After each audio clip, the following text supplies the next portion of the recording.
एक राजा के पास बहुत बड़े पंडित आए और कहने लगे, राजन, मैं आपसे कुछ प्रश्न करना चाहता हूँ, लेकिन आपके राज्य के सबसे बुद्धिमान व्यक्ति इसका उत्तर दें। राजा ने अपने बुद्धिमान मंत्री को सामने खड़ा किया और कहा कि इनके समक्ष जो प्रश्न पूछना हो पूछ लो। तो पंडित ने कहा कि देखिए, आप बड़े बुद्धिमान मंत्री हो, आपके सामने दो प्रस्ताव है।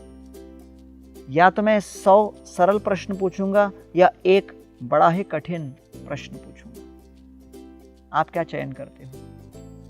मंत्री ने कहा, कोई बात नहीं, आप केवल एक अत्यंत कठिन प्रश्न पूछिए और मैं उसके लिए तैयार हूं। तो पंडित जी ने कहा, बताइए, सबसे पहले किसका जन्म हुआ, अंडे का या मुर्गी का? मंत्री जी ने कहा, अंडे का। तो इसको सुनकर पंडित जी बोले, कैसे, सिद्ध कीजिए, बताइए।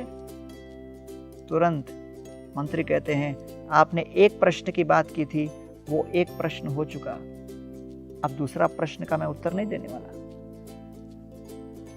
पंडित जी समझ गए कि उनसे अधिक बुद्धिमान कोई व्यक्ति आ गया और वास्तव में हमारे संपूर्ण अस्तित्व के विषय में ये बड़ा ही जलता हुआ प्रश्न लोगों के हृदय में रहता है, हम लोगों का अस्तित्व कैसे हुआ?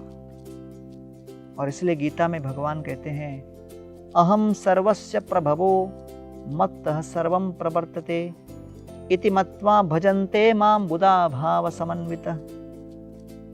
हम जब आसमान पर दृष्टिपात करें, वृक्ष, पौधे, सब्जियां, अलग अलग प्रकार के प्राणी, अन्य मनुष्यगण, इन सभी को देखकर मन में प्रश्न उठता है कि प्रकृति के इस विभिन्न प्रकार के चिन्हों को देखकर हम क्या समझ सकते हैं?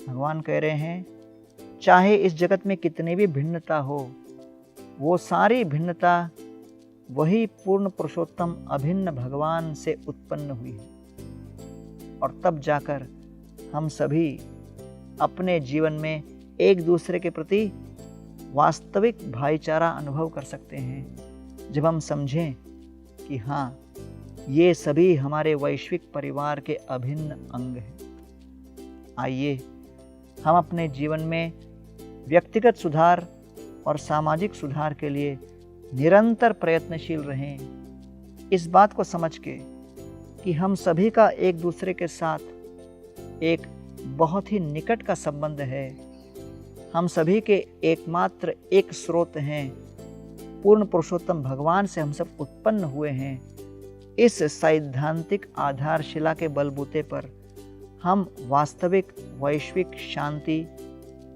और समन्वय अनुभव कर सकते हैं। ये मानव जीवन की वास्तविक सफलता है।